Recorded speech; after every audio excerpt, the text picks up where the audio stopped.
तो नमस्कार दोस्तों, आज बजाज ग्रुप की flagship company Bajaj Finserv limited company ने अपने Q2 के रिजल्ट्स को पब्लिश कर दिया है और बहुत ही एक्सीलेंट रिजल्ट आए हैं। कंपनी ने काफ़ी अच्छा बिजनेस परफॉर्मेंस दिखाया है इस क्वार्टर के अंदर। और अगर हम बात करें नंबर्स की, तो इस क्वार्टर में कंपनी का रेवेन्यू आया है 20,803 करोड़ रुपये का, जबकि पिछले क्वार्टर में 15,888 करोड़ था। और पिछले साल के सितंबर 2021 क्वार्टर में कंपनी का रेवेन्यू 18,008 करोड़ था। यहाँ पे देखें तो क्वार्टर ऑन क्वार्टर बेस पे बहुत ही ज़बरदस्त 31% ग्रोथ आई है और ईयर बेस पे भी यहाँ पे 16% काफ़ी अच्छा ग्रोथ कंपनी को मिला है। उसके बाद बात करें कंपनी के ऑपरेटिंग प्रॉफिट की, तो इस क्वार्टर में कंपनी के ऑपरेटिंग प्रॉफिट आए हैं 7,387 करोड़ के, जबकि पिछले क्वार्टर में 6,315 करोड़ थे। और पिछले साल के सितंबर 2021 क्वार्टर में कंपनी के ऑपरेटिंग प्रॉफिट 5,312 करोड़ थे। यहाँ पे भी देखें तो कंपनी के ऑपरेटिंग प्रॉफिट में 17% की काफ़ी अच्छी ग्रोथ है ये क्वार्टर ऑन क्वार्टर बेस पे, और ईयर बेस पे देखें तो 39% ग्रोथ कंपनी को यहाँ पे मिला है। ऐसी अगर हम बात करें कंपनी के ऑपरेटिंग प्रॉफिट मार्जिन की, तो इस क्वार्टर में कंपनी का ऑपरेटिंग प्रॉफिट मार्जिन आया 36% का, जबकि पिछले क्वार्टर में 40% था।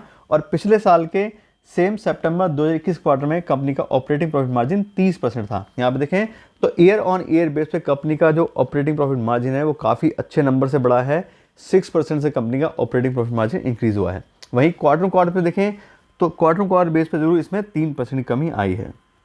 इसके अलावा बात करें कंपनी के नेट प्रॉफिट की, तो इस क्वार्टर में कंपनी का नेट प्रॉफिट आया 2,997 करोड़ पे, जबकि पिछले क्वार्टर में 2,578 करोड़ था। और पिछले साल के सितंबर 2021 क्वार्टर में कंपनी का नेट प्रॉफिट 1,998 करोड़ था। यहाँ पे देखें तो कंपनी के नेट प्रॉफिट में क्वार्टर बेस पे भी ग्रोथ मिली है और ईयर बेस पे ग्रोथ मिली है। दोनों ही पैरामीटर पे कंपनी ने अपने नेट प्रॉफिट में ग्रोथ दिखाई है। 16% ग्रोथ है ये क्वार्टर बेस पे, और ईयर बेस देखें तो 50% से कंपनी का जो नेट प्रॉफिट है वो इंक्रीज हुआ है और बहुत ही एक्सीलेंट नंबर्स कंपनी के यहाँ पे दिखाई दे रहे हैं। ऐसी बात करें कंपनी के अर्निंग पर शेयर की, तो इस क्वार्टर में कंपनी की अर्निंग पर शेयर आ रही है 9.80 रुपये, जबकि पिछले क्वार्टर में 8.20 रुपये थी। और पिछले साल के सितंबर 2021 क्वार्टर में कंपनी का जो नेट प्रॉफिट का अर्निंग पर शेयर थी वो थी 7.10 रुपये। यहाँ पे देखें तो क्वार्टर बेस पे कंपनी के अर्निंग पर शेयर में 20% ग्रोथ आई है और ईयर बेस पे इसमें 38% ग्रोथ यहाँ पे कंपनी को मिली है। तो जैसे मैंने बात की थी, कंपनी के बहुत ही अच्छे रिजल्ट्स आए हैं। कंपनी ने टॉप लाइन से लेके बॉटम लाइन तक सारे ही पैरामीटर्स में काफ़ी अच्छा यहाँ पे परफॉर्मेंस दिखाया है। अब अगर बात करें कंपनी के शेयर प्राइस की, तो आज के डेट में कंपनी का शेयर प्राइस आ रहा है 1,699 रुपये, यानी कि 1,700 के आसपास कंपनी का जो शेयर प्राइस है वो ट्रेड हो रही है कंपनी।